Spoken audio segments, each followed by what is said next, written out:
Hello viewers, स्वागत है आप सभी का मेरे यूट्यूब चैनल स्कूल ट्यूशन गुरुजी में। आज हम बात करेंगे वर्कशीट 3 की, जो कि हिंदी विषय के लिए जारी की गई है। कक्षा 6 की वर्कशीट है और 24 सितंबर के लिए जारी की गई है। यहाँ बच्चे अपना नाम लिखेंगे या अपने अध्यापक का नाम लिखेंगे। तो इस वर्कशीट में हम पढ़ेंगे आपकी जो वासंत की हिंदी की किताब है उसका पाठ 55। तो आइए ज़रा देखते हैं क्या कहती है वर्कशीट। ये कहती है, इस पाठ में लेखिका कृष्णा सोबती जी अपने बचपन की बातों को आप तक पहुंचाना चाहती हैं। जब हम अपनी यादों को या बीती बातों को लिखते हैं या सुनाते हैं, उसे स्मरण कहते हैं। और पाठ में को पढ़कर लेखिका के बचपन को जाने। यानी कि आज हम जो आपकी पुस्तिका है यानी वासंत, उसका बचपन जो पाठ पढ़ेंगे वो लेखिका कृष्णा सोबती जी द्वारा लिखा गया है और एक स्मरण है उनके बचपन की यादों का। यानी कि वो बचपन में क्या क्या करती थी और कैसे खेलती थी, क्या करती थी, आइए जानते हैं।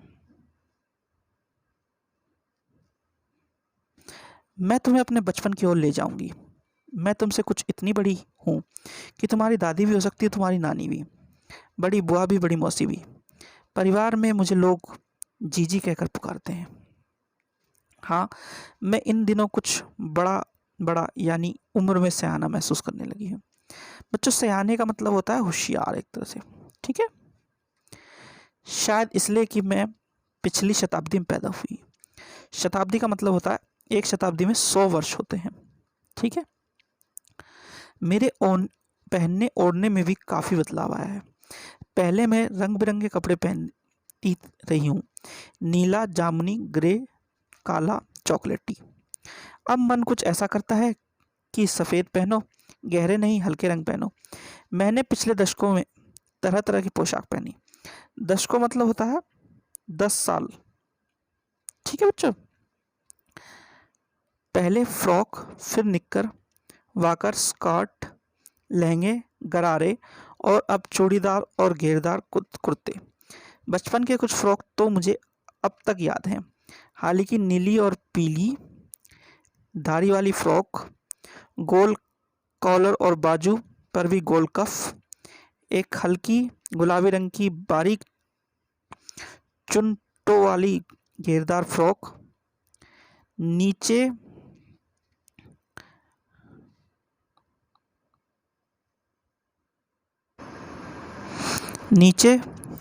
गुलाबी रंग की फ्रिल।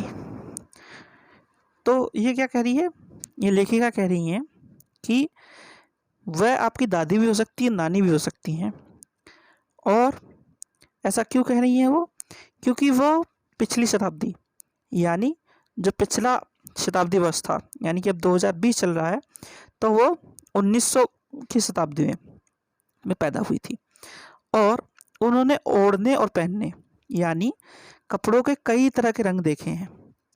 पहले वो कई तरह के कपड़े पहनती थी जो कि कैसे होते थे, गहरे कलर के होते थे, गहरे रंगों के होते थे। और जो लड़कियां होती थी या औरतें होती थी, उनके कई तरह प्रकार के कपड़े देखे उन्होंने। जैसे कि कैसे बता रही हैं, चूड़ीदार, घेरदार कुर्ते, लहंगे, गरारे, स्कर्ट, ये सब बता रही हैं। तो उन्होंने कई तरह के कपड़े देखे, ठीक है। लेकिन अब कैसे कपड़े पहनती हैं, अब वो हल्के कपड़े पहनना पसंद करती हैं या सफ़ेद, ठीक है। आगे देखते हैं। उन दिनों फ्रॉक के ऊपर की जेब में रुमाल और बालों में इतराते रंग बिरंगे रिबन का चलन था। लेमन कलर का बड़ा प्लेट वाला गर्म फ्रॉक जिसके नीचे पर टंकी थी, फर टकी थी। 2 ट्यूनिक भी याद हैं, एक चॉकलेटी रंग का और अंदर की कोटी प्याजी। यानी क्या बता रही हैं ये फ्रॉक का कलर बता रही हैं। फ्रॉक के किस तरह का था, उस पर एक फ्रॉक पे नीचे की साइड में क्या लगी हुई थी, थोड़ी सी एक रिबन जैसी चीज़ लगी हुई थी। और उस टाइम पर क्या होता था, ऊपर की जेब में रुमाल रखते थे और रिबन पहनते थे।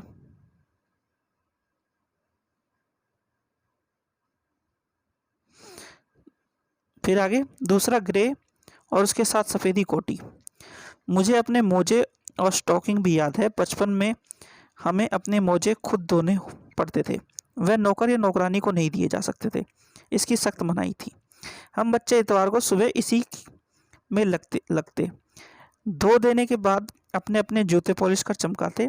जब जूते कपड़े या ब्रश से रगड़ते तो पॉलिश की चमक उभरने लगती। सरवर, मुझे आज भी बूट पॉलिश करना अच्छा लगता है। हालांकि अब नई नई किस्म के शू आ चुके हैं, कहना होगा कि ये पहले से कहीं आरामदायक हैं। तो क्या बात कर रही है कि इतवार के दिन यानी संडे के दिन वो क्या करते थे, अपने जो जुराब थी उसे खुद धोते थे सारे बच्चे जब वो बच्ची थी, और उन पे जूतों पे पॉलिश करके साफ करती थी उन्हें। और अब कई तरह के जूते आ गए हैं उनसे नए, जो कि और आरामदायक हैं। आखिर हम जब नए जूते मिलते उसके साथ ही छालों का इलाज शुरू हो जाता। जब कभी लंबी सैर पर निकलते तो अपने पास रुई जरूर रखते। जूता लगा तो रुई मोजे के अंदर। हाँ, हमारे तुम्हारे बचपन में तो बहुत फ़र्क हो चुका है। हर शनिवार को हमें ऑलिव ऑयल या कैस्टर ऑयल पीना पड़ता। यह एक मुश्किल काम था। शनिचर को सुबह से ही नाक में इसकी गंध आने लगती। छोटी शीशी के गिलास जिन पर ठीक खुराक के निशान पड़े रहते थे। खुराक मतलब बच्चों दवाई एक तरह से। उन्हें देखते ही मितली होने लगती। मितली एक तरह से क्या हो सकता है, उल्टी करना एक तरह से। ठीक है, मुझे आज भी याद है कि अगर हम ना पीते तो वह शनिवारी दवाई तो कुछ ज़्यादा बिगड़ने वाला नहीं था, सेहत ठीक ही रहती। तो क्या करिए वो कि इससे पहले शनिवार को क्या करती थी वो, उन्हें अपने बचपन में क्या पीना पड़ता था, कैस्टर ऑयल या ऑलिव ऑयल पीना पड़ता था अपने पेट को ठीक रखने के लिए। और वो कैसे पीती थी, एक छोटे से गिलास में पीती थी जिस पे हर खुराक के निशान लगे हुए थे, किसको कितनी पीनी है। ठीक है, ये उनके बचपन में और आपके बचपन में फ़र्क था। तो चलो आगे देखते हैं। आगे कह रहा है ये, नए शब्दों से परिचय। सयाना मतलब समझदार, शताब्दी मतलब 100 वर्षों का समूह, दशक मतलब 10 वर्षों का समूह, मितली यानी उल्टी, और खुराक मतलब दवा, और पोशाकें मतलब कपड़े। अच्छा, अब क्या कह रहा है ये चलो देख लेते हैं। ये कह रहा है, लेखिका इतवार की सुबह क्या क्या काम करती थी। तो लेखिका इतवार की सुबह क्या काम करती थी, जूतों को ब्रश से रगड़ती, पॉलिश चमकाती थी, और क्या करती थी, और अपने मोजे खुद धोती थी, मोजे धोती थी, है ना, खुद धोनी। अब है प्रश्न 2। पाठ में अंग्रेजी शब्द का प्रयोग हुआ है, जैसे ग्रेट, चॉकलेट आदि। पाठ में आए अंग्रेजी शब्दों को छांट कर लिखिए। तो बच्चों ये आपको खुद करना है। ठीक है, एक बात समझ लीजिए, जब इस तरह के क्वेश्चन आते हैं कि आपको मैं देता हूँ कि आप खुद कीजिए, तो कुछ क्वेश्चन ऐसे होते हैं जिसमें एक्टिविटी होती है और आपको खुद करने होते हैं, जैसे कि एक्टिविटी से रिलेटेड भी आपकी कुछ वर्कशीट आती हैं। तो ये मत सोचिएगा कि मैं जानबूझ के उन्हें छोड़ देता हूँ या बताना नहीं चाहता आपको, बल्कि मैं ये चाहता हूँ कि उसने आप खुद करें, ताकि आप इस पार्ट को समझ सकें, उस वर्कशीट को समझ सकें, और जो आपकी पढ़ाई है वो आपको अच्छी तरीके से समझ में आ सके। ठीक है बच्चों, तो इसलिए इसे आप छाट करके खुद लिखिएगा। चलिए तो आगे देखते हैं। लेखिका ने पिछले दशकों में किस किस तरह की पोशाकें पहनी। तो लेखिका ने पिछले दशक में कई तरह की पोशाकें पहनी, है ना। तो कैसी पोशाकें पहनी अब देख लीजिए जरा। ये वाली, पहले फ्रॉक, फिर निक्कर वाकर, स्कर्ट, लहंगे, गरारे, और अब चूड़ीदार और घेरदार कुर्ते, है ना। चलो तो आगे देखते हैं। फिर छुट्टी के दिन आप घर में क्या क्या काम करते हैं, लिखिए या चित्र बनाइए। तो इसका उदाहरण मैं देता हूँ आपको।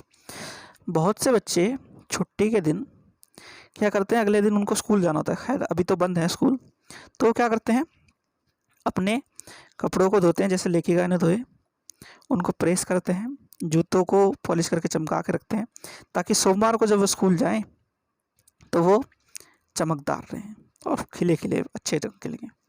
ठीक है, आप क्या लिखते हैं या आप क्या करते हैं ये लिखिएगा। ठीक है बच्चों, चलो तो अगला क्वेश्चन देखते हैं। अगला है, दार प्रत्यय लगाकर शब्द बनाइए, जैसे घेरेदार। ठीक है, घेरेदार। फिर उसके बाद एक दिया चूड़ीदार, एक मैं बता देता हूँ तहसीलदार, है ना, तहसीलदार। ठीक है, फिर है धारदार। ठीक है, और जो हो सकते हैं आपको इनसे अलग अच्छे लगते हो आपको, या लगता हो कि ये हो सकते हैं, उन्हें आप लिखिएगा, और एक मैंने आपके लिए छोड़ दिया है। ठीक है बच्चों, तो ये वर्कशीट होगी आपकी कंप्लीट। आशा करता हूँ आपको वीडियो अच्छी लगी होगी। अगर वीडियो अच्छी लगी हो तो चैनल को सब्सक्राइब करें, वीडियो को लाइक करें, शेयर करें। Thank you.